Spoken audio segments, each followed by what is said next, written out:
You did everything they told you to do. You woke up earlier, worked harder, cut distractions, sacrificed weekends, hit goals you once thought were impossible. And yet, when you lay down at night, there is this uncomfortable silence inside your own head, asking a question you try to avoid. If this is success, why does it feel so wrong? This video is not about hating success. It is about something more uncomfortable. Discovering that the rules you followed to win on the outside were quietly breaking you on the inside. As a brain professional and as a human being who has also chased results at any cost, consider this a guided scan of your life, like an MRI of your definition of success. You will see how certain rules rewired your attention, your emotions, your motivation, and even your relationships, and why your brain sometimes rewards what is slowly destroying you. While you watch, do something important. Do not think about success in general. Think about your success. Think about your calendar, your notifications, your nights when you cannot switch off, your guilt when you rest, the people you keep postponing. Ask yourself with brutal honesty, are you building a life you can inhabit or just a performance you can show? Because your brain cannot live in a performance forever without charging a price, and that price usually comes as anxiety, burnout, emptiness, or a feeling of being lost even when everything looks right on paper. Here, each rule will be a mirror. Some of them you will recognize immediately, some will hurt because they sound like you, and some you have never named, but you feel their weight every single day. The goal is not to make you feel broken. The goal is to give you language and understanding so that, for the first time, you can choose which rules stay, which rules go, and which rules you will rewrite in your own words. If part of you is scared to question this, good. It means these rules are deeply wired. But if you keep watching, you will see that your motivation, your focus, and your productivity do not need to disappear when you stop destroying yourself for them. They can become cleaner, calmer, more sustainable. And maybe, by the end, you will realize that your problem was never that you were not enough. Your problem was that the rules were never designed for a healthy brain and a meaningful life. The rule that broke me before it made me there is a rule you probably know by heart, even if nobody ever wrote it on a poster for you. It sounds like this: if you are not giving 100% all the time, you do not deserve the life you say you want. At the beginning, this rule feels like rocket fuel. It pushes you to wake up earlier than everyone else, to work when others rest, to say yes to the project, the extra shift, the side hustle. Your days start to look powerful and controlled. You can point to proof that you are serious.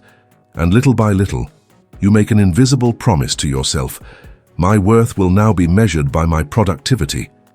On the surface, this looks like discipline and ambition. Inside your brain, something completely different is being trained. Your nervous system starts to associate safety with being busy and danger with slowing down. Rest stops being a biological need and becomes a moral problem. When you are productive, your mind rewards you with a shot of pride, relief, a sense that you are not falling behind. When you are tired or distracted, that same mind turns against you with accusations. You are lazy, you are weak, you are wasting your potential. You start to confuse being exhausted with being committed, as if the only proof that you care is how badly you are burning. Over time, the rule stops managing your schedule and starts shaping your identity. You notice that you are no longer asking questions like, is this aligned with my values? Is this sustainable? Is this good for my mental health? Instead, there is only one test. Does this move me forward? If it does, you say yes, even when your body says no, even when your relationships start to show cracks. Your brain adapts by staying in a chronic state of alert, constantly feeding you stress chemistry to keep you sharp and focused. You feel wired, but not truly alive. Your sleep is lighter, your thoughts spin faster. You are present physically, but mentally you are always somewhere in the next task. The most dangerous part is that this can work for a long time. You get promotions, compliments, visible results. People might even admire your drive, and that external validation becomes another reason to obey the rule. If you slow down, you risk not only losing progress, but losing the identity you built, the hard worker, the focused one, the one who can handle anything. Your brain starts to treat rest as a threat to that identity. So even on days off, You feel guilty. Even during a movie or a dinner, a part of you is calculating what you could be doing instead. Productivity stops being an action and becomes a lens through which you judge every moment of your life. Then comes the break point. It is rarely a dramatic explosion. It can be a quiet, almost boring moment. You hit a huge goal and feel strangely flat. You get the raise, the client, the grade, and inside there is no real sense of arrival, only the immediate instinct to move the target. Or maybe your body forces the issue with headaches, insomnia, panic, a level of tiredness that no weekend can fix. You notice that the more you do, the less you feel. Your achievements keep growing, but your capacity to enjoy them keeps shrinking. That is the moment you see the rule for what it really is, a trade where you offer your health, your peace, and your relationships in exchange for a scoreboard that never stops demanding more. From a neurological point of view, your motivation circuits are now wired to respond to pressure, not meaning. You are driven, but not necessarily driven toward what matters. The rule that once made you feel strong is now the same rule that will not let you rest without shame. That is what it means for a rule to break you before it makes you. It builds your results while silently breaking your relationship with yourself. And once you see that, a new question appears, one you cannot unhear. What if the life you are destroying yourself to reach is not even the life you actually want? The next rule begins exactly there, when you realize that some of the dreams you chase might not even be yours. The rule of borrowed dreams. There is a moment in life when you realize that half of what you are chasing did not start inside you. It started on a screen, in a comment, in a family expectation, in a culture that repeats the same script about what a successful life should look like. The rule of borrowed dreams says this: if other people admire it, desire it, or post it, you should want it too. So you copy the goals, the lifestyle, the timeline. You start running toward a finish line that might not even belong to you, but because everyone else seems to be running in the same direction, it feels normal, even wise. At first, it is almost comforting. You do not have to sit with the anxiety of asking what you truly want. You can just subscribe to a ready-made version of success. More money, more status, more visibility, more proof that your life is not being wasted. When you follow this rule, your brain gets a quick reward every time you move closer to what looks impressive from the outside. A certain job title, a certain body, a certain city, a certain relationship that photographs well. You feel a surge of motivation because you are moving toward what the world seems to applaud. You tell yourself that once you arrive there, the inner confusion will disappear. But there is a cost that builds slowly. Deep down, your mind knows when a dream is not yours. You can convince your conscious thoughts, but your emotional system is harder to fool. You notice it in small moments of resistance and boredom. Tasks that should feel exciting because they are part of your grand plan instead feel heavy or strangely pointless. You catch yourself asking, "Why am I doing this?" and brushing the question away because it is inconvenient. From a brain perspective, motivation built on imitation is unstable. It can push you, but it does not feed you. Your effort goes up, but your sense of meaning stays flat. The rule of borrowed dreams also changes how you compare yourself. You are no longer measuring your life against your own values and growth. You are measuring it against other people's highlight reels. Every time someone your age seems further ahead according to this borrowed script, your nervous system reacts as if you are in danger. You feel behind, defective, late, so you speed up, not because your soul is calling you forward, but because your fear is chasing you from behind. This is how anxiety disguises itself as ambition. It keeps you moving, but you are running away from shame, not toward purpose. The breaking point often comes when you hit a milestone you were sure would fix you. You get into the program, you land the job, you buy the thing, you enter the relationship, you move to the place. For a few days or weeks there is excitement. Then, like mist, it fades, and you are left with the same mind, the same questions, the same feeling that something is off. In that quiet disappointment, an uncomfortable thought appears. If I did everything I was supposed to do and I still feel empty, maybe the problem is not how hard I work. Maybe the problem is what I am working for. As a neurologist and neuropsychologist would point out, the brain is wired to seek coherence between what you do and who you are. When your daily actions and sacrifices do not align with your deeper values and identity, your mind will send signals. Emotional numbness, loss of motivation, mild depression, constant self-doubt. Those are not proof that you are weak. They might be proof that you are living inside someone else's story. The rule of borrowed dreams breaks you by stealing the one thing you cannot outsource, the right to decide what matters to you. The real turning point is not dramatic. It is a conversation with yourself that you can no longer avoid. If nobody could see your life, if there were no likes, no titles, no audience, would you still choose the same path? If the answer is no, then your brain is telling you something essential. Your success is being built on a foundation that does not belong to you. And once you see that, you cannot unsee it. The next rule shows what happens when you keep forcing yourself to move forward anyway, ignoring every emotional signal your mind and body send, and how that pressure turns your feelings into a form of silent, growing debt. The rule of emotional debt. There is a rule that sounds tough and noble on the surface. It says that winners do not have time for feelings. Winners push through. Winners ignore stress, swallow sadness, override fear, and keep going no matter what is happening inside. At first, this rule feels like a superpower. While other people seem to slow down when life gets heavy, you keep your foot on the gas.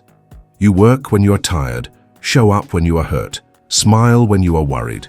People call you strong, consistent, resilient. You start to believe that emotions are just noise, and the real you is the one who can silence them and deliver. What you are not told is that your brain does not delete emotions just because you ignore them. The brain is more like an accountant than a judge. Every time you skip rest when you are exhausted, every time you pretend you are fine when you are not, every time you dismiss your stress, your frustration, your loneliness, that emotional charge does not vanish. It gets stored. It becomes a kind of psychological debt. On the outside, you function. On the inside, your nervous system is tracking all the unpaid bills. Your heart races a bit more often.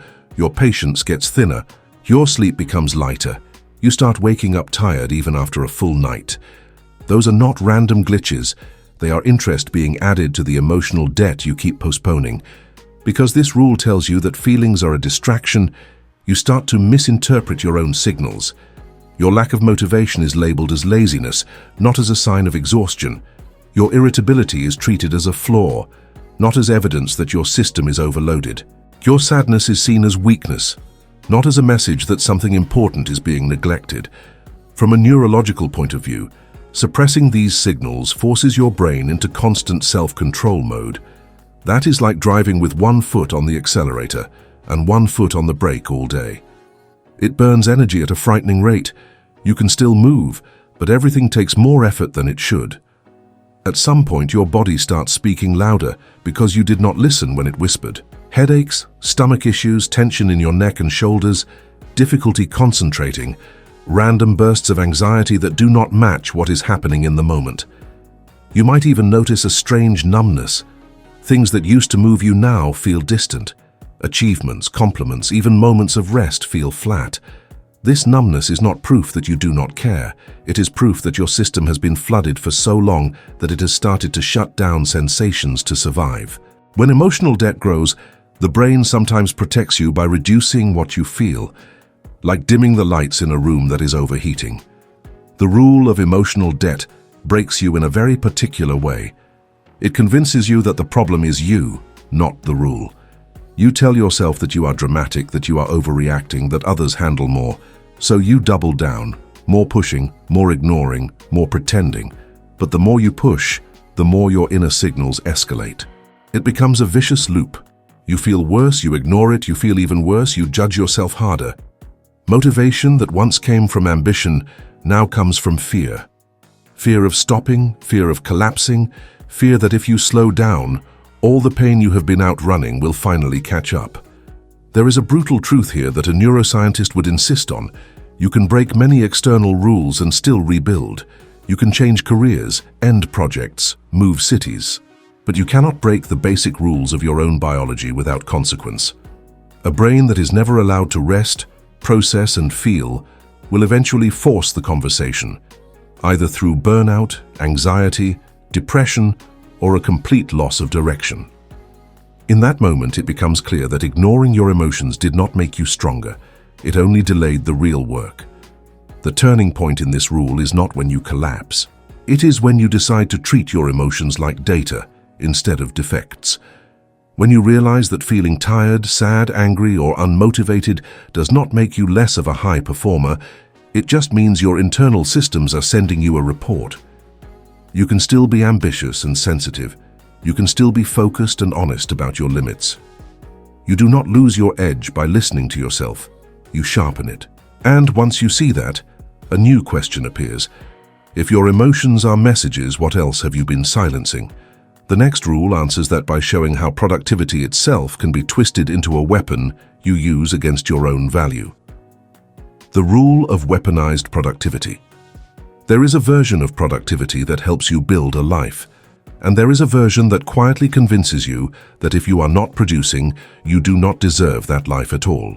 The rule of weaponized productivity sounds motivating on the surface.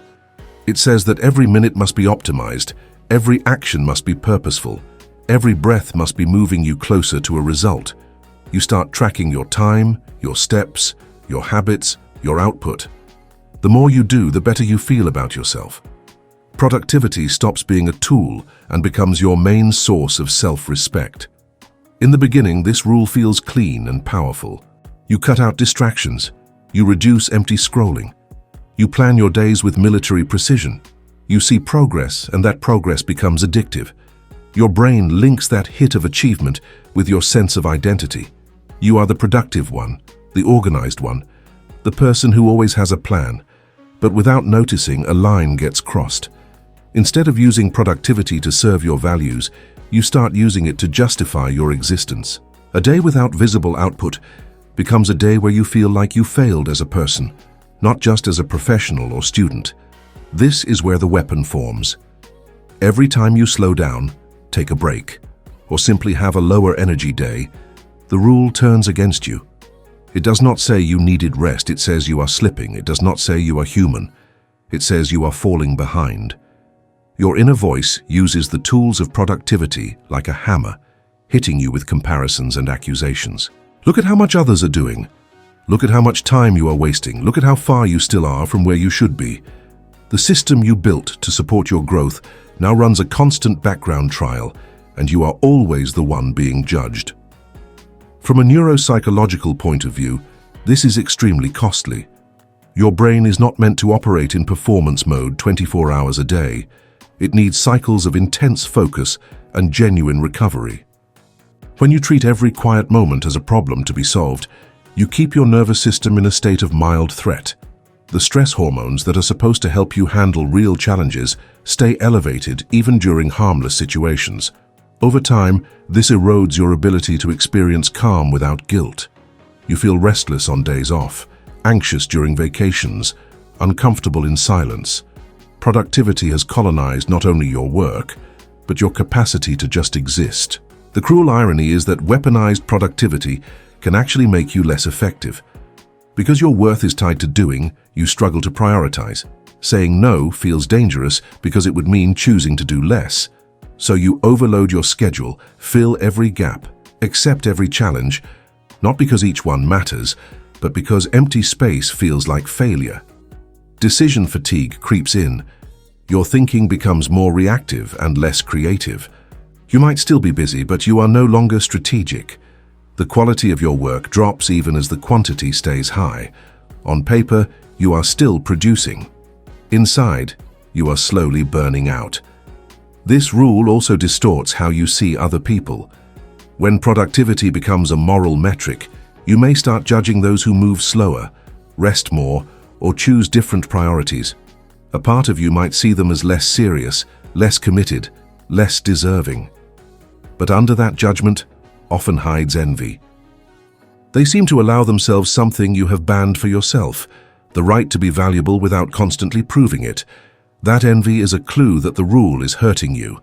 Your brain is wired to seek balance, not permanent overdrive. When you deny that need in yourself, you might try to invalidate it in others to feel safer.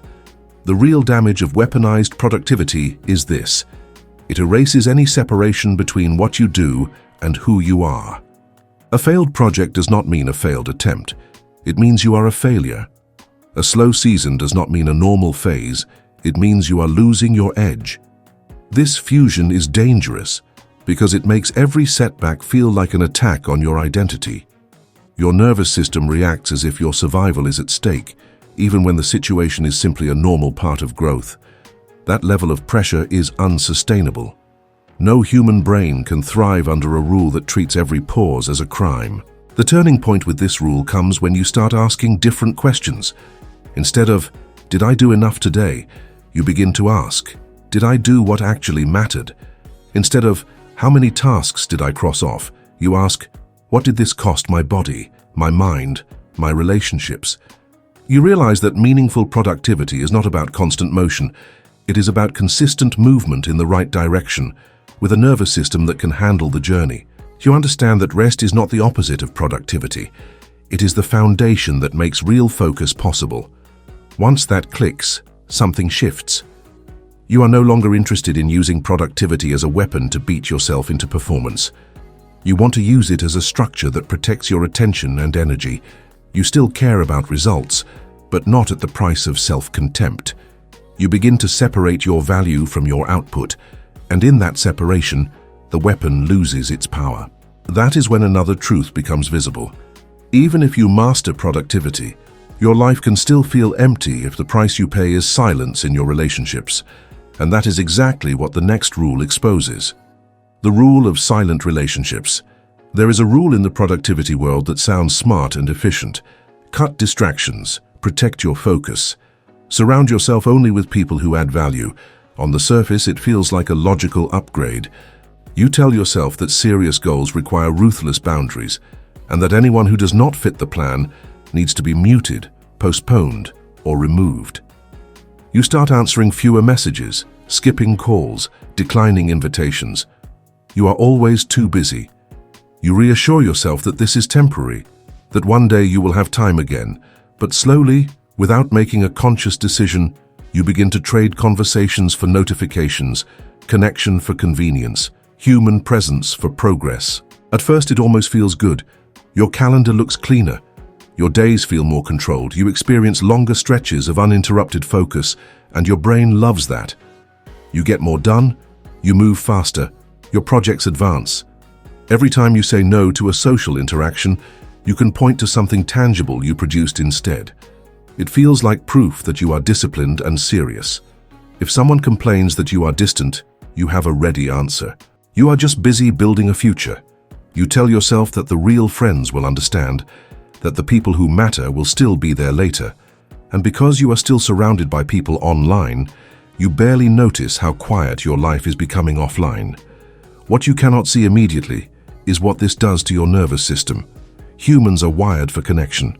Your brain regulates stress, emotion, and even physical health through real relationships.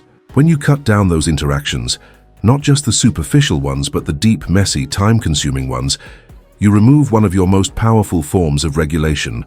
You may be more productive, but you are also more alone with your thoughts. Small worries have more space to grow. Minor setbacks feel heavier because there is no one there to share the weight in real time.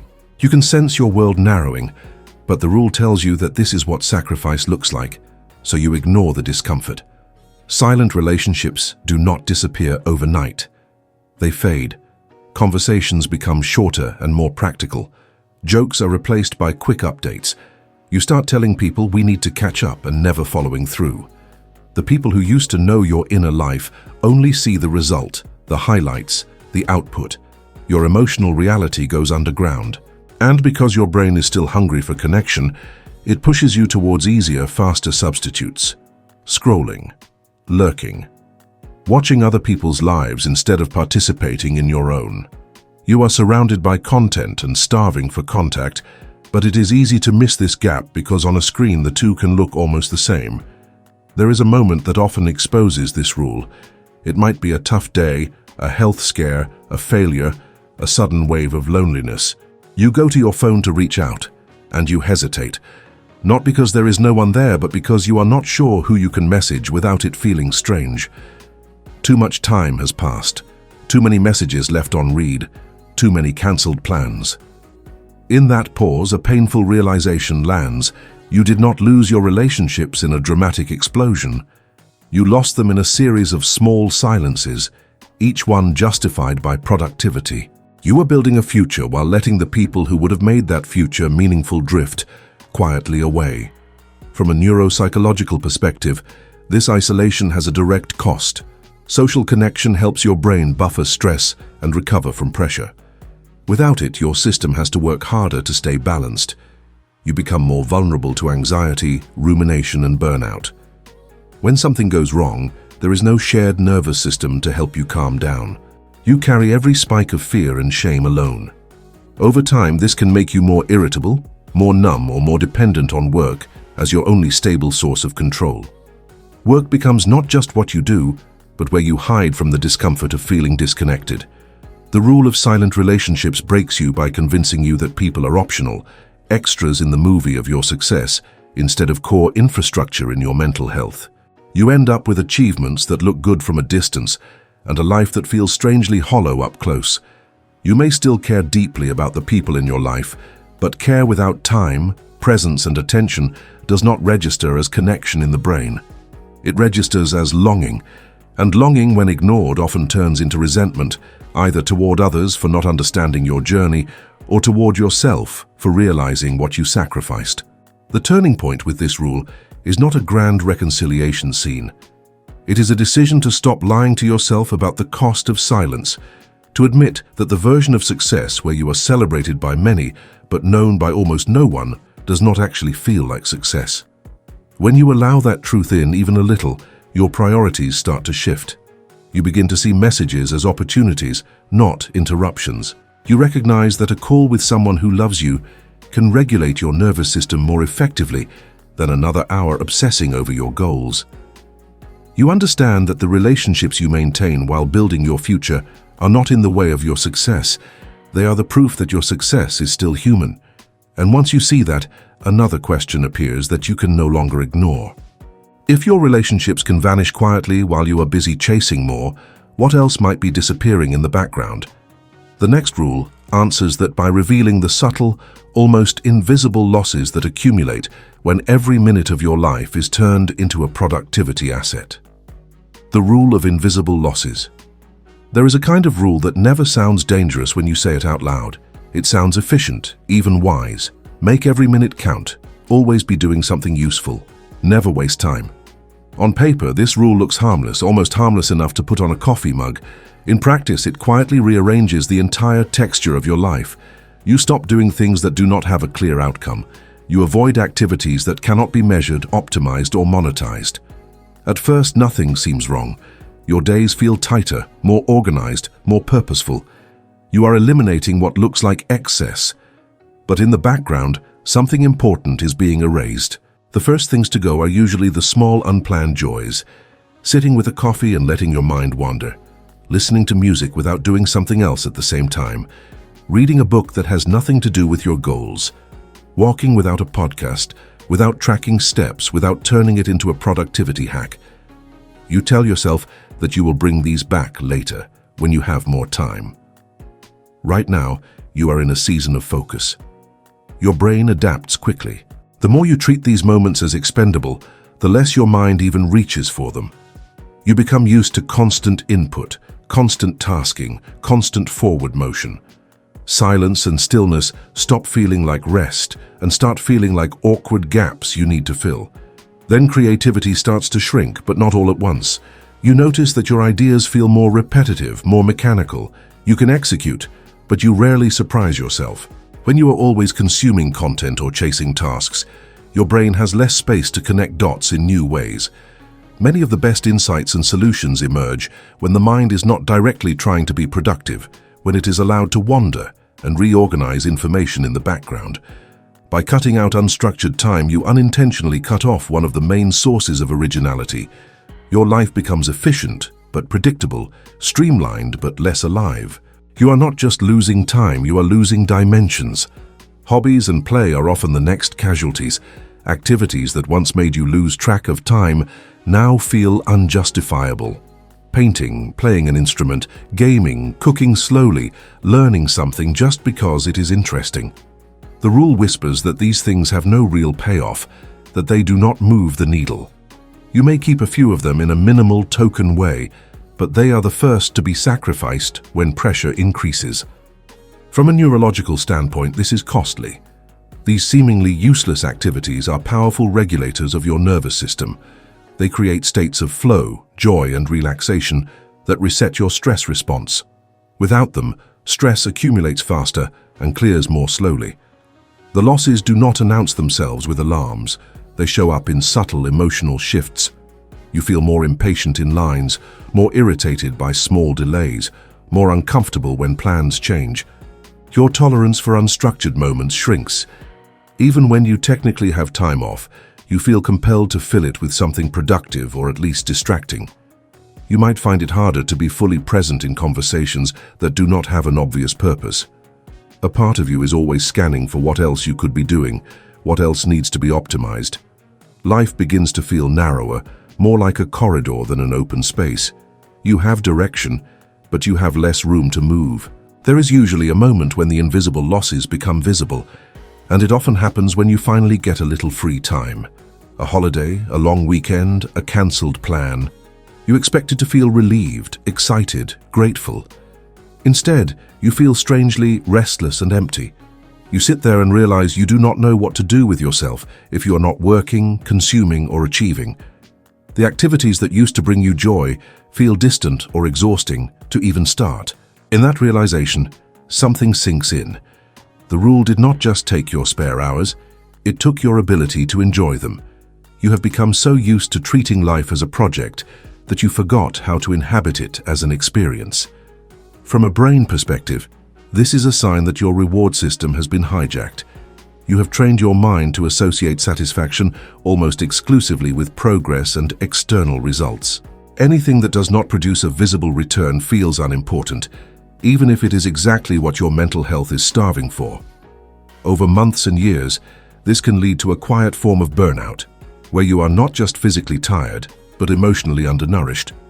You might still be functioning, still performing, but there is a persistent sense that life is happening in black and white instead of color.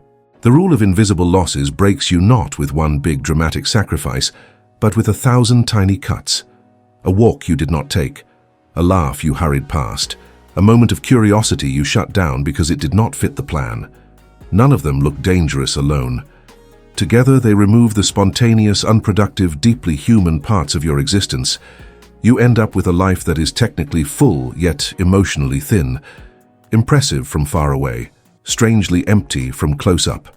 The turning point with this rule comes when you allow yourself to notice what has gone missing. When you ask, not just how much am I achieving, but what has quietly died in the process. Which hobbies, which random joys, which parts of your personality have you not seen in a long time? That awareness is uncomfortable, but it is also a sign that your brain is waking up from the trance of constant utility. And when it wakes up, it asks a harder question that leads directly into the next rule. If you can lose your joy, your hobbies, and your spontaneity without noticing, what about your mind itself? What happens when the very way your brain works is shaped by a rule you never meant to install? The rule that hijacked my brain. There is a rule that does not just change your schedule, it rewires the way your brain works. It whispers that if you can measure it, compare it, and track it, then it matters. If you cannot, it is irrelevant. So you start living as if your entire mind is a dashboard. Steps, followers, income, grades, habits, hours studied, hours worked. The more numbers you can attach to your life, the safer you feel. This rule sounds rational and modern. Make data-driven decisions. Optimize everything. But behind this, a quiet shift happens. Your attention stops being something you choose and becomes something that is constantly pulled toward whatever can be counted and ranked. At first, this feels empowering. You have charts, apps, spreadsheets, systems. You can see progress in real time. Your brain loves clear feedback. Each small increase gives you a hit of satisfaction. You feel in control because you can point to proof that you are improving. But control has a cost. Very quickly, anything that cannot be turned into a graph begins to feel less valuable. Deep conversations, wandering thoughts, slow learning, creative experiments that might fail. Your mind starts to avoid them, not because they are bad, but because they do not offer immediate measurable reward. Without noticing, you start to feed your brain easy dopamine from small visible wins instead of the deeper, slower satisfaction that comes from challenging, uncertain work. Over time, this rule hijacks your focus. You intend to work on meaningful, long-term projects, but your attention keeps drifting toward metrics, checking views instead of improving the craft, refreshing messages instead of actually thinking, reopening analytics instead of entering deep work. You tell yourself that you are just staying informed, but neurologically, you're training your brain to crave constant updates. Each check reinforces the loop. Cue, check, tiny reward. The result is that sustained concentration becomes harder. You can still work, but your mind feels like it is on a short leash, always ready to run back to the nearest measurable stimulus. This rule also reshapes your motivation. You begin to pursue tasks not because they align with your values, but because they promise quick proof that you are doing well. If something does not produce visible results fast enough, your interest collapses. You drop it or postpone it, even if a deeper part of you knows it matters. From a brain perspective, you are shifting from intrinsic motivation, which is driven by curiosity and meaning, to extrinsic motivation, driven by outcomes and comparison. Extrinsic motivation is powerful, but when it dominates, your sense of self becomes fragile. When the numbers are up, you feel worthy and energized. When the numbers are down, you feel small and doubtful, even if nothing fundamental about you has changed. Another effect of this rule is the constant background comparison. Once your brain is trained to evaluate everything through metrics, it inevitably starts to evaluate you against others, using the same lens. You do not just see their success, you translate it into evidence against yourself. They have more, you have less. They grew faster, you grew slower. These comparisons are rarely conscious, but your nervous system responds as if you are in a race you are losing. That sense of threat keeps you in a low-level stress state, always trying to catch up, always scanning for where you stand. It becomes hard to feel genuine joy for someone else's wins because your brain has merged their numbers with your perceived worth. There is usually a moment when you notice how much of your mental space this rule has invaded. You catch yourself checking something for the fourth or fifth time in a day that will not meaningfully change. You realize you know your statistics better than you know how you actually feel. You sit down to do deep, important work and feel an almost physical pull to open the tab or the app that will show you a number instead. In that moment, if you are honest, you see that your brain is not fully under your control. The tools you use to manage your progress are now managing you. From a neuroscientific angle, this is not a character flaw, it is conditioning. You have trained your reward circuits to respond to specific triggers. The good news is that if your brain can be trained into this loop, it can also be trained out of it, but not while you are still obeying the rule that every important thing must be immediately measurable. To reclaim your attention, you have to be willing to invest time in things that do not produce instant, quantifiable proof. You have to let your mind feel the discomfort of being offline from metrics long enough to remember how to focus for its own sake. The rule that hijacked your brain breaks you by turning your most powerful asset, your attention, into a reactive instrument of external validation. It makes you feel productive while quietly stealing your capacity for depth. You end up busy and informed, but less original, less grounded, less in charge of where your mind goes. And once you see that, a deeper fear emerges. Even if you manage to fix your mornings, your habits, your routines, will that be enough to repair the emptiness this rule left behind? The next rule faces that question directly by showing how even good-looking routines can fail to fix a life that does not feel like yours. The rule that saved my mornings, not my life. There is a rule that almost every self-improvement journey celebrates. Take control of your mornings, wake up earlier, create a powerful routine. For once, this rule actually works on impact. You set your alarm, fight the urge to snooze, and after a few rough days, your body starts to adapt. The world is quieter at that hour. There are fewer messages, fewer demands, fewer distractions. You read, you journal, you exercise, you plan your day with clarity. Your mornings, which used to feel chaotic or rushed, now feel intentional.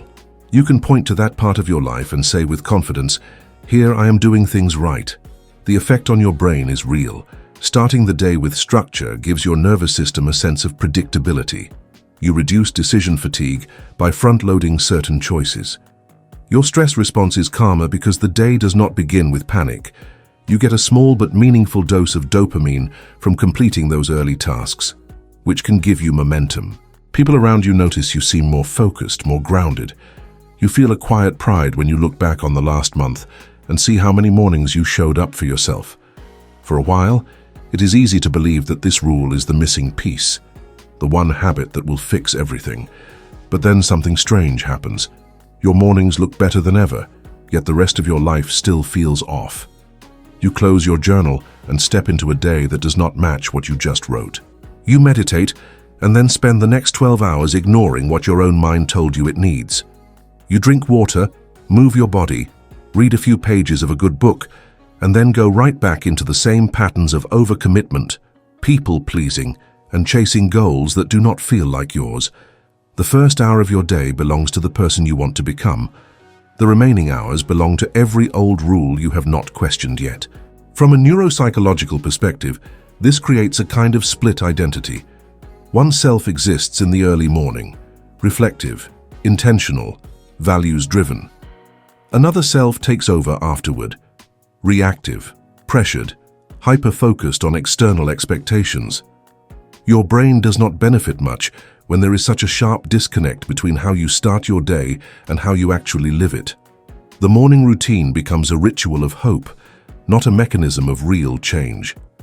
It comforts you just enough to survive a life that still drains you, but not enough to transform it. You begin to rely on mornings to recover from the damage that the rest of your day keeps doing. There is also a subtle danger here. Because your mornings look impressive, you may use them as evidence that everything is fine. How bad can things be if you are waking up early, reading, exercising, meditating? That checklist can become a shield against deeper questions.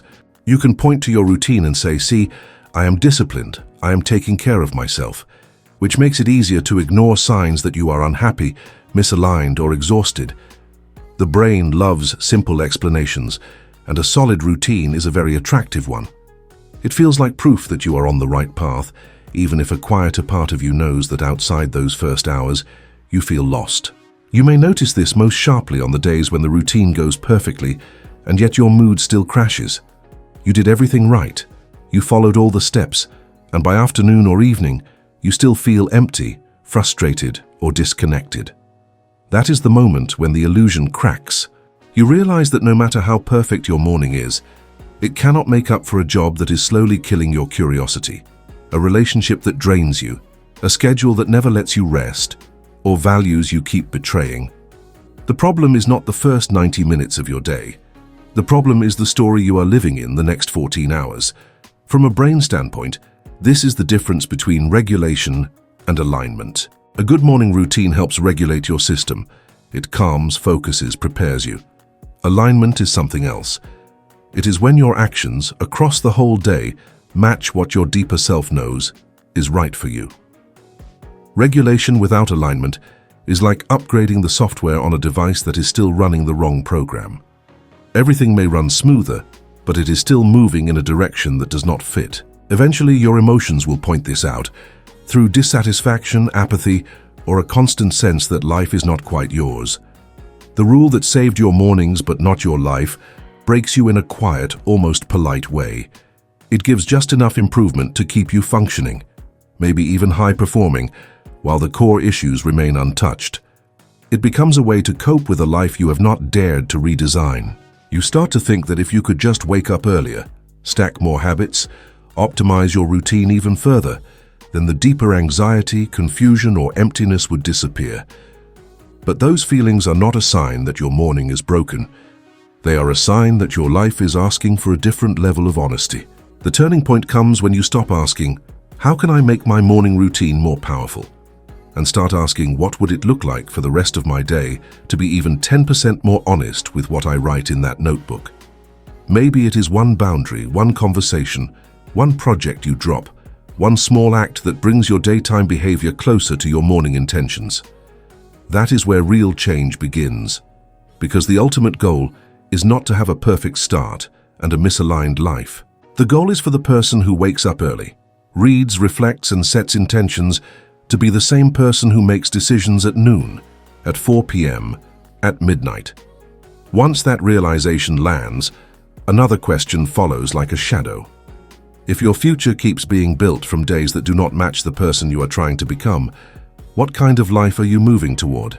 The next rule confronts that future directly by asking you to imagine the version of you 10 or 20 years ahead, and whether they would accept the rules you are obeying today or beg you to break them while there is still time.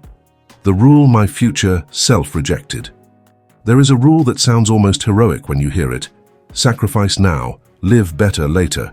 Work like no one today so you can live like no one tomorrow. It gives you a sense of purpose, a story that makes all the pain feel noble. You tell yourself that the long nights, the missed moments, the constant pressure will all be worth it one day. You picture a future version of you, calm and grateful, thanking you for grinding through the discomfort. This mental image becomes fuel. Whenever you are tempted to rest or slow down, you push harder, whispering that your future self will be proud of you. At first, this rule works because your brain responds strongly to imagined rewards. You visualize the house, the freedom, the travel, the respect, the financial safety. You see your future self walking calmly through a life that your current self has paid for with discipline. That image gives meaning to your struggles. It makes today's stress feel like an investment rather than a punishment. You accept imbalances because you think they are temporary, a season, a phase, something you just have to endure. You repeat that mantra so often that you stop questioning what exactly you are building and whether the person you will be then actually wants what you are sacrificing for now. The turning point begins the moment you stop projecting a generic fantasy and actually imagine your future self in detail. Not as a motivational poster, but as a real human being, waking up inside the life you are creating. Picture yourself 10 or 20 years from now, living with the consequences of today's rules. What does your body feel like after years of chronic stress and neglect? Who is still in your life and who quietly drifted away because you were always too busy? What habits are now so deeply ingrained that they no longer feel like choices? Are you able to relax without guilt? Do you know how to enjoy a day that does not produce visible progress? Does your mind feel spacious or cramped, full of possibilities, or trapped in a narrow tunnel of achievement? From a neurological perspective, your daily patterns are not just getting you through the week, they are wiring your brain's default settings. The way you handle stress now is how your brain will try to handle stress later. The way you treat your body now is how your nervous system will age. The way you relate to people now is how your future self will either be surrounded or alone.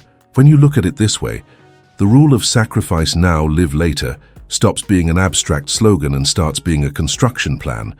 And the uncomfortable truth might be that your current plan builds a future where you have external comfort and internal damage.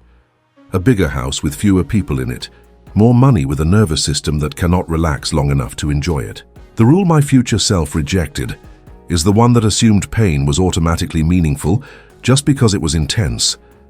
Pain only becomes meaningful when it is connected to something that truly matters to you, not to what you think should matter. There is a difference between short-term discomfort in service of a deeply chosen life and chronic self-betrayal in service of a life that only looks good on paper. When you imagine your older self looking back at your 20s, 30s, or 40s, do you see gratitude or regret? Gratitude for the discipline that protected what mattered, or regret for the years spent chasing metrics that never touched your core? This is where the conversation gets brutally honest. If your future self could send a message to you right now, would they say, "Keep pushing, it is worth it"? Or would they say, "You are overpaying for a life you do not even enjoy"? Would they thank you for ignoring your body, your relationships, your mental health in the name of security? Or would they tell you that you miscalculated the cost? They are the one who will live with the final bill, not you, in this moment of adrenaline and ambition. The fantasy version of success often leaves this out. It shows the rewards without showing the habits and patterns that will still be running in the background long after the goal is reached. In neuropsychology, One of the most powerful exercises is to bring that future self into the present and let them vote on your current rules. Imagine them watching your typical day like a documentary. How you wake up, how you talk to yourself, how you treat your body, how you interact with people, how you choose or avoid rest. Which parts make them proud? Which parts make them want to step in and say, "Stop, this is not worth it"? That imagined perspective cuts through the justifications of the moment. It reveals that some sacrifices are wise, but others are just fear wearing a mask of discipline. The rule my future self rejected is any rule that requires them to inherit a body that is wrecked, a mind that never learned to be still, and a life that has impressive highlights but very little daily peace. They would rather have a slightly smaller version of success, with a nervous system that can sit on a balcony, breathe deeply, and feel that their life is actually theirs. They would rather you earn less but lose fewer years to anxiety and numbness. They would rather have one or two close, alive relationships than a crowd of people who only know the productive, edited version of you. The breaking of this rule does not mean giving up ambition or resigning yourself to a small life. It means respecting the person you are becoming enough to stop betting their well-being on the hope that more achievements will magically heal patterns that are already hurting you. When you truly let your future self speak, you might realize something radical. They are not impressed by how much you suffered. They are grateful for every rule you had the courage to question and every limit you had the courage to set. And once you feel that, the next question is unavoidable. If some rules need to be rejected and others need to be softened, are there any that actually deserve to stay? The next rule steps into that space, showing what happens when you do not throw everything away, but choose one powerful principle and completely rewire it so it works for you instead of against you. The rule I kept, but completely rewired. There is one rule that almost every high performer clings to, even after they start questioning everything else. Commit fully, or do not bother. On the surface, it sounds healthy. It protects you from half-hearted attempts and constant quitting. It tells you that if something matters, you should give it your best. For a long time, this rule probably helped you. It got you through exams, projects, late nights, tough seasons. It taught you that effort is not the enemy, that discipline can carry you on days when motivation disappears. But at some point, this rule morphed into something harsher. It stopped meaning, "Show up with intention," and started meaning, "Destroy yourself if necessary." That is when it needed to be rewired, not erased. The first version of this rule treated commitment as a form of self-abandonment. Once you decided on a goal, your needs, limits, and signals became negotiable. You interpreted every sign of fatigue as resistance to be crushed, not as feedback to be understood. If you wanted to rest, you called yourself weak. If you felt confused or unmotivated, you accused yourself of not wanting it badly enough. From a brain perspective, this created a war inside you. One part was constantly pushing, the other was constantly protesting. You still moved forward, but every step was heavier than it had to be, because you were dragging a part of yourself along rather than bringing it with you. Rewiring this rule began the moment you asked a different question. What if commitment did not mean betraying yourself, but staying with yourself, especially when things are hard? Instead of, "I will do whatever it takes, even if it destroys me," the rule started to sound more like, "I will do whatever it takes, as long as it does not require me to abandon my health, my values, or the people I love." That sounds softer, but it is actually more demanding. It forces your brain to work with more variables. You are no longer optimizing for one outcome at any cost. You are optimizing for a life where reaching the goal and being able to enjoy it coexist. On a neurological level, this shift is huge. When commitment is tied to self-destruction, your nervous system associates long-term goals with pain, deprivation, and constant threat. It will let you push for a while, but eventually it will resist, not because you are lazy, but because survival systems override ambition. When commitment is tied to sustainable effort, your brain can start to associate progress with a mixture of challenge and safety. Effort still feels hard, but not like a constant attack. This balance keeps your stress within a range where growth is possible without tipping into burnout. You are still stretching yourself, but you are not tearing. In practice, rewiring the rule meant changing how you define a successful day. Before, only maximum output counted. If you did not hit every task, you failed. Now, a successful day includes showing up for your work and also noticing when your mind or body needs a different kind of care. It might mean stopping before you are completely depleted, not because you lost discipline, but because you want to be able to return tomorrow with a functioning brain. It might mean leaving space for relationships and small joys even when you are busy, not as a reward for being productive, but as a non-negotiable part of the life you are building. One of the hardest parts of this rewiring is letting go of the identity that comes with suffering. There is a certain pride in being the one who always stays late, who always says yes, who always pushes past limits. It can feel like you are losing your edge when you start saying no, resting earlier, or admitting that you have limits. But when you look at it through the eyes of your future self and through the lens of how the brain actually works, the picture changes. What looks like intensity in the short term can look like self-sabotage in the long term. True commitment is not measured by how recklessly you burn yourself out, but by how consistently you can stay in the game without losing yourself. Rewiring this rule also changed how you handle failure. Under the old version, a setback meant you were not committed enough, so the only response was to push harder, criticize yourself more, tighten the screws. Under the new version, a setback becomes data. Maybe your plan was unrealistic, maybe your energy management was off, maybe the goal itself needs adjusting. Your worth is not on trial every time something goes wrong. This reduces shame and allows your brain to stay curious instead of defensive. Curiosity is a far more powerful fuel for growth than self-hatred. A curious brain explores, experiments, learns. A shamed brain hides, avoids, shuts down.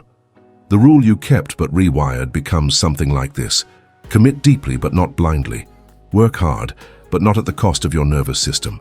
Stay with your goals, but stay with yourself too. This version keeps the timeless principles of motivation, focus and productivity alive, while filtering out the parts that turn you into your own enemy. It respects that you are not a machine built to output forever, but a human whose biology, emotions and relationships all matter in the equation of a meaningful life. When this rewiring really lands, you notice a subtle but important change.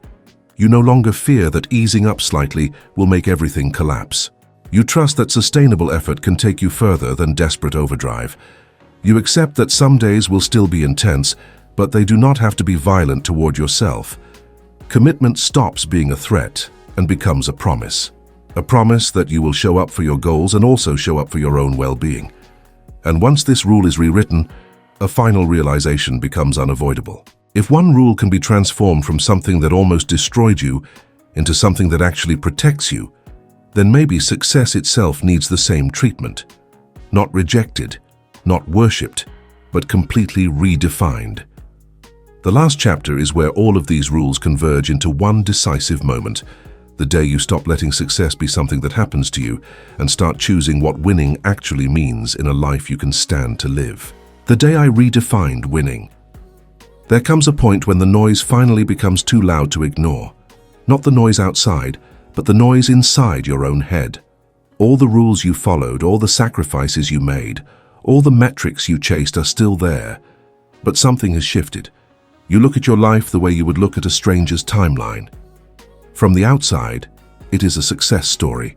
From the inside, it feels strangely unstable, like a building that looks beautiful, but never really lets you rest. That is the day a quiet but dangerous thought appears. What if the problem is not you, not your effort, not your discipline? What if the problem is how you have been defining winning from the beginning? This moment does not always come with drama.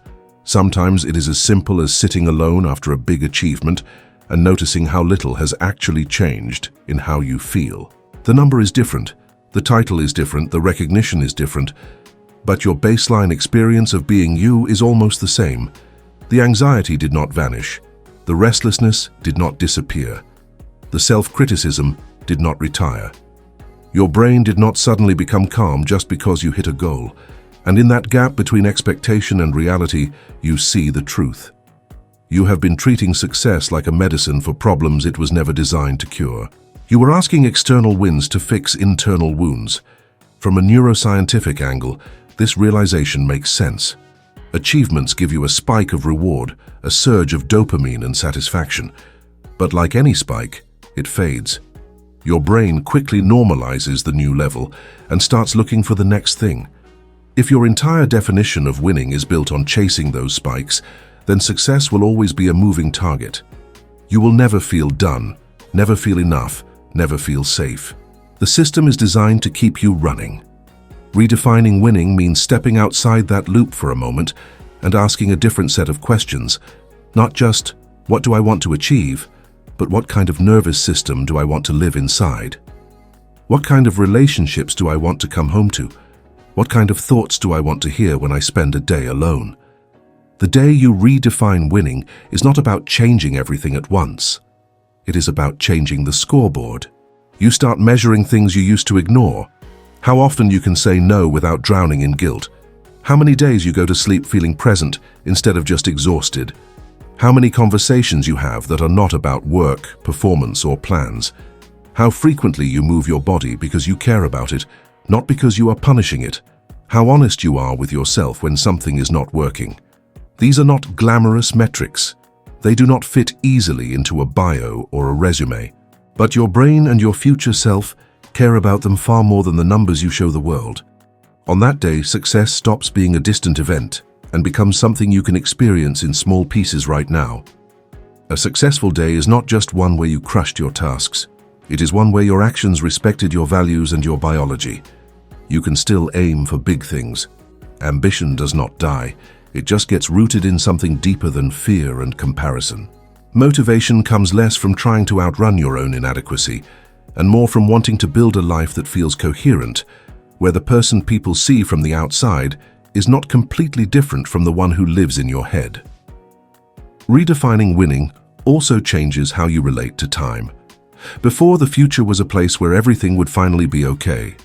One more goal, one more raise, one more launch, and then you would slow down, be present, take care of yourself. But your brain learns from patterns, not promises. If you have spent years delaying peace, it will not suddenly appear when a number on a screen changes. The day you redefine winning is the day you stop outsourcing peace to the future and start practicing it in tiny, concrete ways now.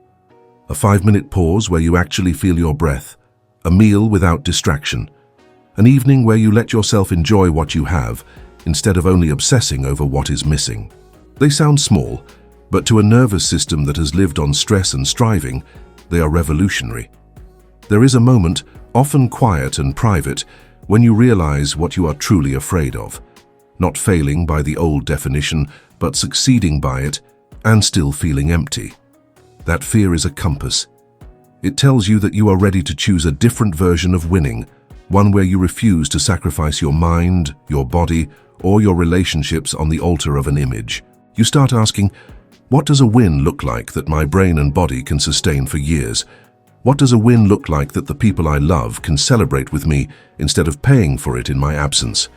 What does a win look like that my future self will actually be grateful to live in, not just impressed to talk about? That day is not about perfection. You will still have old reflexes. You will still feel the pull of the old rules. You may still overwork some days, still compare yourself, still slip back into measuring your worth by your output. But the difference is that now you notice. You catch yourself and course correct. You are no longer asleep inside someone else's definition of success. You are awake inside your own. And an awake mind can choose. It can look at each rule, each habit, each belief, and ask, does this move me toward a life I can actually inhabit, or just toward a performance I can show?